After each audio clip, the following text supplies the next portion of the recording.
So perhaps you can tell us whether we're landscape or portrait, because that was the problem we had before. And can you hear us? So apparently we're getting signs that we're now correct. So apologies about that. So back to these questions that we've received. And I think the overall thing was about this was about new business branding and how do you cope with kind of creating a brand if you've got a new business. Yes. And the first question was from Ruth Gilby, and she asks, what would you say is and isn't branding, and what is marketing or comms? She goes on to ask, I always think of branding as your visual identity, colours, fonts and logos. Now, David and I have a little bit of a tussle over this, but I think we agree on the first point, which is that actually branding in the consumer field, yes, probably is foremost about look and feel and things like that. But in the business-to-business field where we work, we think it starts with the how and why about your business rather than necessarily what it looks like. And only when you've found a way of succinctly expressing that how and why, the difference that you bring to the customers that you serve, only then would we say, are you in a position to find a way of symbolising that in colours, fonts and logos? Yeah, I'm not sure we had a tussle about it. And I suppose I would say that you can't decide what colours, fonts, what sort of logo, what it should look like. You can't kind of determine that until you understand why you're trying to do it, what you're trying to achieve, or what you're trying to say to people. Because it depends on your audience, depending on the sort of styles and messages you might take. So you might go for something quite traditional, because your audience is a traditional audience, let's say. Therefore, you need a traditional kind of styling. Or if they're kind of a youth audience, then it'll have a different relevance altogether. So I am agreeing with you, I think. And then going on to answer the bit about marketing and communications, the beauty about finding a way of expressing what you do, the different way you go about doing what you do, is that actually that provides the material, the content for marketing and communications. So in two strikes, so getting the messaging right and getting the look and feel right, you've got all you need to play tunes on the way you communicate in marketing and communications. And Ruth also actually said, what is and isn't branding? Well, I'd actually say everything is branding. If you're talking about a business, it's actually, your brand is how you pick up the phone, how you talk to people, how you are with people, the kind of music that you might play in a reception. Everything has an influence on your brand. It's the impression people make of you. I think in the past there have been attempts to try and pin those aspects down by actually saying this is the type of music we play.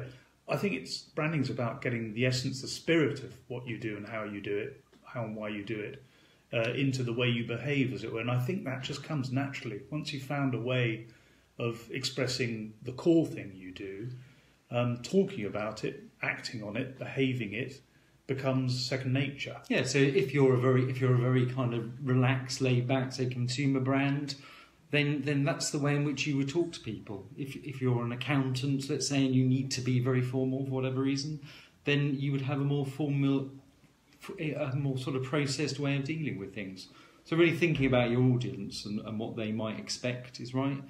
And then whether or not that's right for your business is another issue. So you might want to actually kind of do something very different in that sector to kind of stand out. All things to think about.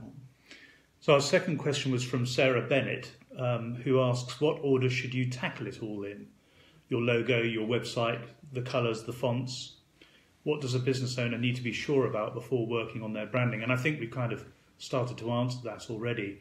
And sometimes it's very difficult to do from the inside, this notion of describing in a succinct and an engaging way how and why you do what you do and how you do it in a valuably different way from your competitors. That can be hard to do because you've probably thought long and hard about it. You may already be operating the business in some way or other, and therefore it's the how and why you're doing what you do is second nature to you, is obvious to you. And actually the special aspects of it that are a surprise and a delight to your customers may not be obvious to you. Yeah, it's actually asking people, I think, isn't it really, or getting somebody to ask you, ask on your behalf if you don't think you'll get kind of authentic answers.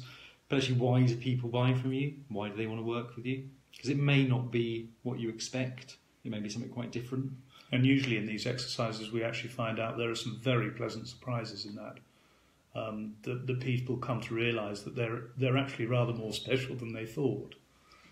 And also the other thing that a business owner perhaps needs to start thinking about, if you're going to be employing staff, it's actually getting them involved in the process.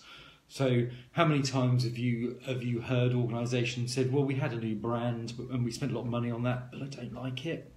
Well, that's an indication to us that organisation hasn't engaged with their staff, haven't actually taken them on a journey and said, what do you think we ought to kind of communicate in our proposition? What do you think is so special about us? If you can get people to in your own organisation to feel engaged with the process, you'll find you'll get a much better outcome. Yes, everybody will be much more involved and will actually then say, yes, maybe I don't personally like something or other, but I feel passionate about it because I can see where it came from. And the ideal actually isn't just to help them feel part of it, but actually make them part of that process of understanding. So we do that by literally meeting with as many people within an organisation as we can, so that when we play back material to them, they see themselves in it, they see their words in it, and it really is genuinely a reflection of how and why they do what they do on a day-to-day basis. I mean, there was a really... We worked on a project with Northampton College years ago, didn't we? And we took them on a sort of journey where people discussed the project internally, teams of staff, and it helped them feel more, that brand is still sort of in existence and still survives. But it was about this kind of getting people to engage. Yeah, thrives. Yeah. So and if they'd gone for an approach where it was imposed upon the organisation, it may not have been so successful.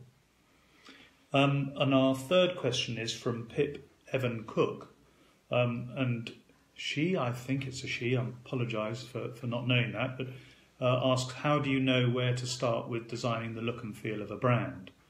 Again, I would say you start with finding a way of expressing, probably in words, maybe in pictures as well, but expressing how and why you do what you do. You're hiding, because you could argue that it's about look and feel, this one. Yeah. So you could say that, yes, we've done some of that. Because this is a fair point, actually. You already may know exactly what your brand is going to be about, so you might be moving into look and feel.